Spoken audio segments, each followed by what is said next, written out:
بسم اللہ الرحمن الرحیم بسم اللہ الرحمن الرحیم۔ السلام علیکم ورحمۃ اللہ وبرکاتہ۔ عزیز طلبہ، امید ہے بخیر و عافیت ہوں گے۔ تفسیر جلالین سورۃ المائدہ سبق نمبر 203 کے ساتھ آپ کے سامنے حاضر ہیں۔ آج کا سبق انشاءاللہ وَاذْكُرُوا نعمت اللہ علیکم سے لے کر آیت نمبر 11 فَلْيَتَوَكَّلِ الْمُؤْمِنُونَ تک ہوگا۔ تو آئیے عزیز طلبہ سبق کی ابتدا کرتے ہیں۔ اس سے پہلے اللہ تعالیٰ نے بیان فرمایا تھا کہ وضو، غسل اور تیمم کے مسائل کو تمہارے اوپر فرض کر کے اللہ تعالیٰ تم میں کوئی تنگی نہیں لانا چاہتے، بلکہ تم پر اپنی نعمتوں کو تام کرنا چاہتے ہیں۔ تو ابھی انہی نعمتوں کا ذکر کر کے اللہ تعالیٰ نے یاد دلایا ہے کہ اللہ کی ان نعمتوں کو یاد کیا کرو اور اس وعدے کو بھی یاد کرو جو تم نے کیا تھا وعدہ۔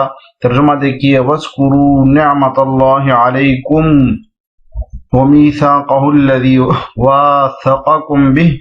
اللہ نے تم پر جو انعام فرمایا ہے اسے اور اس عہد کو یاد رکھو جو اس نے تم سے لیا تھا۔ وَاثَقَكُمْ بِهِ، وَاذْكُرُوا، یاد کرو، نعمت اللہ علیکم، اللہ کی نعمت کو جو تمہارے اوپر ہے، وَمِيثَاقَهُ، اور اس کے وعدے کو، الَّذِي وَاثَقَكُمْ بِهِ، جو اس نے تم سے لیا تھا، اذ قلتم سمعنا وَأَطَعْنَا، جب تم نے کہا تھا کہ ہم نے اللہ کے احکام کو اچھی طرح سن لیا اور اطاعت قبول کی اور ہم نے اطاعت کی۔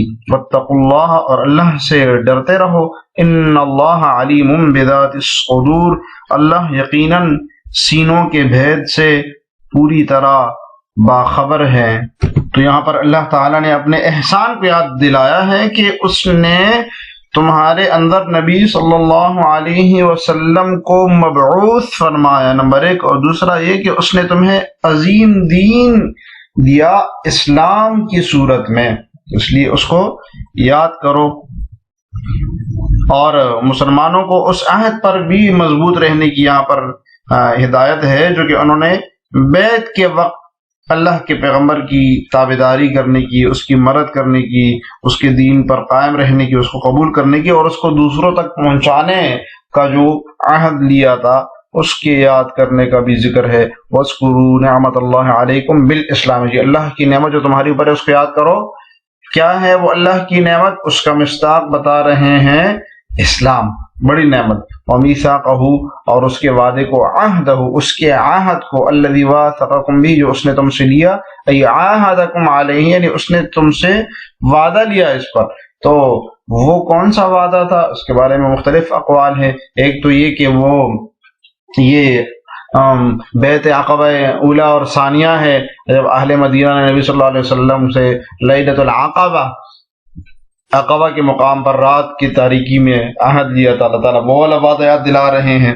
یا یہ کہ تحت الشجرہ والا وعدہ مراد ہے جو بیعت الرضوان کا وعدہ تھا، 1400 صحابہ کرام نے جو عہد وعدہ لیا تھا نبی صلی اللہ علیہ وسلم کے ہاتھ پر ہاتھ رکھ کر۔ بعض حضرات نے کہا کہ اس سے عہد ارست مراد ہے جو اللہ تعالیٰ نے آدم علیہ السلام کی ذریت کو آدم کی پشت نکالنے کے بعد عہد ارست لیا تھا۔ فرمایا تھا کہ الست بربکم قالوا شہدنا، کہ کیا میں تمہارا رب نہیں ہوں؟ تو سب نے کہا تھا کہ ہاں آپ ہمارے رب ہیں، ہم اس کی گواہی دیتے ہیں۔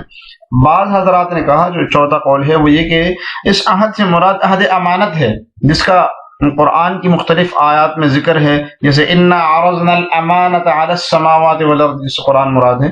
تو دو تین اقوال ہیں مختلف۔ جی آگے دیکھیے، اذ قلتم للنبی، جب تم نبی سے کہہ رہے تھے، جب تم نے نبی سے کہا، حین بایعتموہ، جب تم نے اس سے بیعت کی۔ کہاں پر بیعت کی؟ وہ عقبہ ثانیہ، وہ لیلۃ العقبہ کے مقام پر اہل مدینہ جو آئے تھے، نمبر ایک۔ دوسرا یہ کہ تحت الشجرہ، بایعتموہ تحت الشجرہ، تم نے بیعت کی تھی وہ درخت کے نیچے، جو بیعت رضوان تھی صلح حدیبیہ کے موقع پر جب ہوئی تھی۔ سمعنا واطعنا، تو نے کہا کہ ہم نے سن لیا اور ہم نے اطاعت کی۔ کل ما تأمر به وتنہی مما نحب ونکرہ، کہ ہم اطاعت کریں گے ہر اس چیز میں جس میں آپ ہمیں حکم دیں گے اور جس چیز سے آپ ہمیں روکیں گے۔ مما نحب ونکرہ، خواہ ہم اس کو پسند کریں یا ناپسند کریں، ہم اطاعت کریں گے اور ہم سمع اور اطاعت کریں گے. واتقوا اللہ فی میثاقہ ان تنقضوہ، اور ڈرو اللہ سے فی میثاقہ اس کے وعدے کے بارے میں اللہ سے ڈرتے رہو. ان تنقضوہ، ڈر کس چیز کا؟ کہ تم اس کو توڑ دو، اس وعدے کو، اس کے بارے میں ڈرتے رہو کہ توڑنا نہیں. ان اللہ علیم، بے شک اللہ تعالیٰ جاننے والے ہیں بذات الصدور، سینوں کے بید کو، بما فی القلوب، جو کچھ دلوں میں ہوتا ہے، جو کچھ دلوں میں ہے، نیتوں کا پتہ ہے اللہ تعالیٰ کو کہ دل میں اخلاص ہے یا نہیں ہے. فبغیرہ، جو دلوں کے اندر کے بھید کا پتہ ہے، فبغیرہ تو اس کے علاوہ زبان وغیرہ، اولا اس کے علاوہ دل کے علاوہ جو اور اعضاء ہیں ان کا تو بطریق اولا معلوم ہوگا اللہ تعالیٰ کو. یا ایھا الذین آمنوا کونوا قوامین للہ شہداء بالقسط، اے ایمان والو کونوا قوامین، ایسے بن جاؤ کہ اللہ کی احکام کی پابندی کے لیے ہر وقت تیار رہو. للہ شہداء بالقسط، اور انصاف کی گواہی دینے والے ہو. ولا یجرمنکم شنآن قوم علی الا تعدلوا، اور انصاف اور کسی قوم کی دشمنی تمہیں اس بات پر آمادہ نہ کرے کہ تم نا انصافی کرو. اعدلوا هو اقرب للتقوی، انصاف سے کام لو، یہی طریقہ تقوی کے قریب تر ہے. واتقوا اللہ، اور اللہ سے ڈرتے رہو. ان اللہ خبیر بما تعملون، اللہ یقیناً تمہارے تمام کاموں سے پوری طرح باخبر ہیں. جس طلبا ماقبل آیات کے ساتھ کچھ ربط دیکھ لیتے ہیں، اس سے قبل عبادات اور احکام کا ذکر تھا، غسل کا بیان تھا، تیمم کا بیان تھا، وضو کا بیان تھا، اس سے پہلے جانوروں کی حلال حرام ہونے کا بیان تھا، پھر شکار کے اصول بتائے، تو احکامات چل رہے تھے اور عبادات چل رہی تھیں. تو اب یہاں سے حقوق کا بیان ہے، یعنی وہ حقوق جو کہ ایک بندے کے اوپر واجب ہوتے ہیں. اب اس کی دو قسمیں ہیں، ایک ہوتی ہے حقوق اللہ جس کا تعلق اللہ کے ساتھ ہو، اور دوسری ہوتی ہے حقوق العباد جس کا تعلق بندوں کے ساتھ ہو، مخلوق کے ساتھ جس کا تعلق ہو. تو اب یہاں سے تفصیل سے وہ والے احکام شروع ہو رہے ہیں. تفسیر ہم دیکھتے ہیں. یا ایھا الذین آمنوا کونوا قوامین، ای قائمین، یعنی قائم رہنے والے بنو للہ، اللہ تعالیٰ کے لیے، بحقوق ہی، اس کے حقوق کے ساتھ، شہداء بالقسط، یعنی اس طرح ہو جاؤ، اچھی طرح سے کھڑے ہونے والے ہو جاؤ کہ انصاف کے ساتھ گواہی دینے والے ہو. اگرچہ وہ انصاف تمہاری اپنی جانوں یا تمہارے ماں باپ یا رشتہ داروں کے خلاف ہی کیوں نہ پڑ جائے، تم ڈٹ کر کھڑے رہنے والے بن جاؤ. جی، شہداء گواہی دینے والے، بالقسط بالعدل گواہی دینے والے عدل کے ساتھ. کیا مطلب؟ عدل کے ساتھ گواہی دینے والے بنو، مطلب یہ کہ خلاف واقع چیز کی گواہی نہیں دینا. خلاف ایسا نہ ہو کہ کوئی چیز واقعہ نہ ہوئی ہو اور تم گواہی اس کے خلاف دے دو، ایسا نہیں کرنا. شہداء بالقسط کا مطلب یہ. اور سچی گواہی روکنے والی دو چیزیں ہوتی ہے. ایک تو یہ کہ بندہ اپنے نفس کی وجہ سے، اپنی ذات کے لیے، اپنی ذات کی وجہ سے ڈر رہا ہوتا ہے، وہ سچی گواہی نہیں دیتا. اور دوسرا ہے کہ اپنے قرابت داروں اور دوستوں کی وجہ سے یا قوم کی وجہ سے ایسا کرتا ہے کہ وہ گواہی چھپا لیتا ہے. آگے فرمایا وَلَا يَجْرِمَنَّكُمْ يَحْمِلَنَّكُمْ، اور آمادہ نہ کرے، ابھارے نہیں، ٹھیک ہے، يَحْمِلَنَّكُمْ نہیں ابھارے، شنآن بغض قوم، کسی قوم کا بغض، کسی قوم کی دشمنی. شنآن دشمنی، بغض یہ پہلی بھی گزر چکا ہے. کسی بھی قوم کی، الکفار، اس سے کون مراد ہے؟ کفار کی دشمنی. اعلی اللہ تعالیٰ یہ کہ تم پھر ناانصافی کر لو، کہ تم انصاف سے کام نہ لو. فتنالوا منہم، کہ تم پھر ہو جاؤ گے پس انہی میں سے، لعداوتہم، ان کی عداوت کی وجہ سے. تو یہ مضمون پہلے بھی گزر چکا ہے. کونوا قوامین للہ شہداء بالقسط مضمون تو گزر چکا ہے سورۃ النساء میں، اور ولا یجرمنکم شنآن قوم یہی سورۃ المائدہ میں گزر چکا ہے، جس کا پس منظر ہم نے بیان کیا تھا کہ جب مکہ فتح ہوا تو اس وقت کچھ مسلمان باتیں کرنے لگے تھے کہ اب ہم بدلہ لیں گے، اب ہم جا کے ان لوگوں سے بدلہ لیں گے. تو اللہ تعالیٰ نے فرمایا کہ تمہیں تمہارے دشمنوں کی عداوت اس بات پر نہ ابھارے کہ تم پھر ناانصافی سے کام لو ورنہ تم تو انہی کی طرح ہو جاؤ گے۔ آگے اصولی بات بتائی کہ اعدلوا فی العدو والولی، کہ بھائی دشمنی میں اور دوستی میں اعتدال سے کام لو، انصاف سے کام لو۔ ہوا ای العدل، یعنی کہ وہ عدل اشارہ ہے کہ یہ ہوا ضمیر اعدلوا کا مصدر جو ہے، یعنی وہ مصدر فعل وہ جو کام ہے اس کی طرف لوٹ رہی ہے کہ وہ انصاف اقرب للتقوی، تقوی کے زیادہ قریب ہے۔ تو انصاف سے جب کام بندہ لے اور انصاف کی صفت سے متصف ہوتا ہے تو تقوی کی صفت بھی اس کے ساتھ متصف ہو جاتی ہے، کیونکہ عدل تقوی کی طرف کھینچتا ہے۔ یہ دونوں صفات آپس میں ایک دوسرے کی طرف کھینچتی ہے، اور تقوی عدل کو کھینچتا ہے اور عدل تقوی کو اپنی طرف کھینچ رہا ہوتا ہے۔ واتقوا اللہ، اور اللہ سے ڈرتے رہو، ان اللہ خبیر بما تعملون، جو تم عمل کرتے ہو اللہ تعالیٰ اس سے پوری طرح باخبر ہے۔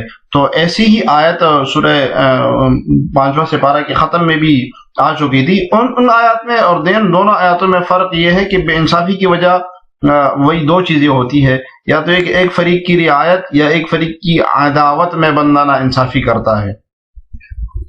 تو وہاں پر جو ہے نا وہ فریق کی رعایت والی بات ہے، جو نا انصافی فریق کی رعایت والی، والمحصنات کے آخر میں، اور یہاں پر عداوت والی بات ہے کہ عداوت کی وجہ سے تم سے نا انصافی نہ ہو جائے۔ یہ فیجازیکم بھی، تو وہ تمہیں بدلا دے گا۔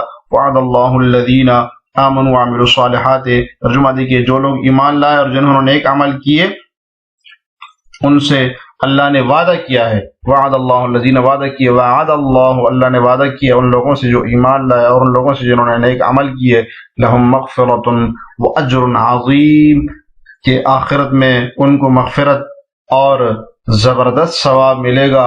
وعد اللہ الذین آمنوا وعملوا الصالحات وعدا حسنا، وعد فعل کے لیے مفعول مطلق یا مفعول بھی ہی بیان کیا ہے، یہ موصوف صفتوں کے مفعول بھی بن رہا ہے کہ اللہ تعالیٰ نے اچھا وعدہ کہ مفعول مطلق بن رہا ہے۔ وہ کیا ہے؟ لہم مغفرۃ واجر عظیم، ان کے لیے بخشش ہوگی اور بڑا اجر ہوگا۔ هو الجنت، اجر عظیم کا مصداق بتا رہے ہیں اللہ تعالیٰ کہ وہ کیا ہوگی؟ جنت ہوگی۔ والذین کفروا وکذبوا بآیاتنا اولئک اصحاب الجحیم، اور جن لوگوں نے کفر اپنایا اور ہماری نشانیوں کو جھٹلایا وہ دوزخ کے باسی ہیں۔ پہلی جماعت کے پر انعام کا ذکر تھا، اب ان کے مقابل یہ دوسری جماعت کا ذکر ہے، ان کے لیے سزا ذکر کی گئی ہے۔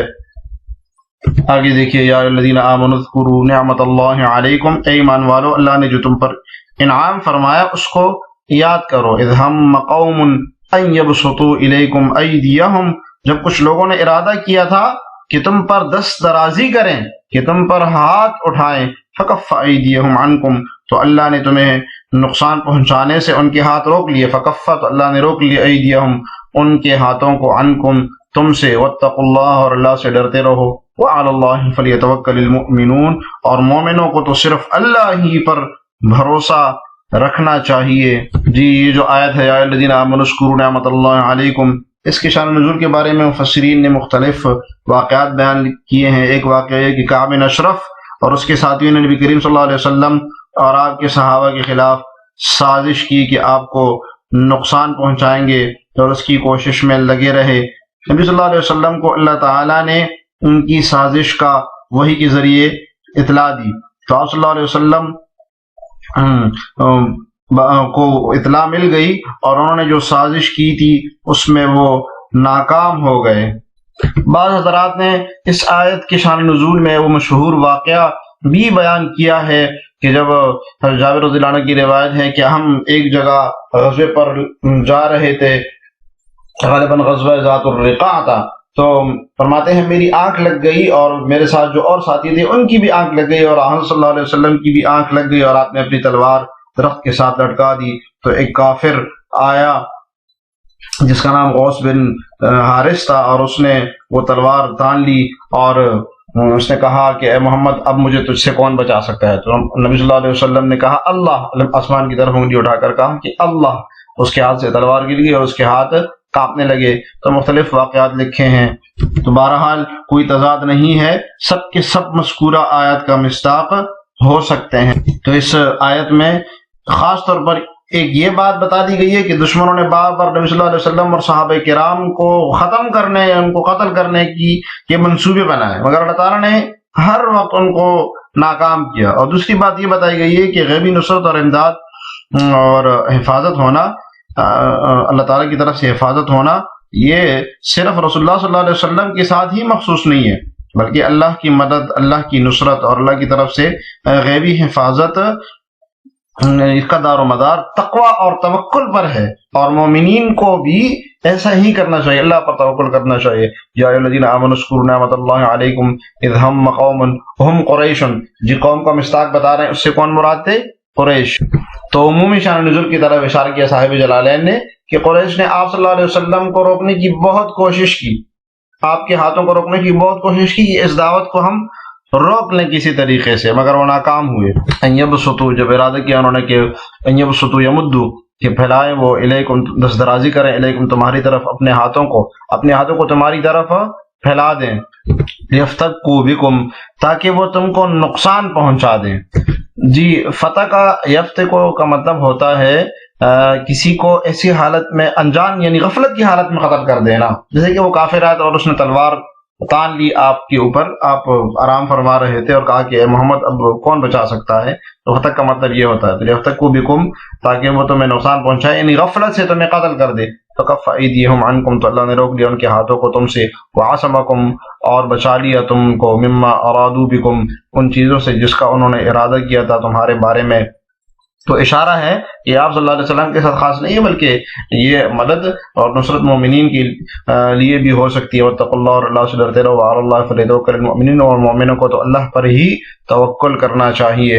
جیسے اس طرح آج کے سبق سے متعلق سوال یہ کہ حقوق کی کتنے قسمیں ہیں، آپ نے سبق میں پڑھا، کمنٹس میں جواب ضرور لکھیے گا۔ اللہ تعالیٰ ہمیں جلالین پڑھنے سمجھنے کی توفیق عطا فرمائے۔ السلام علیکم ورحمۃ اللہ وبرکاتہ۔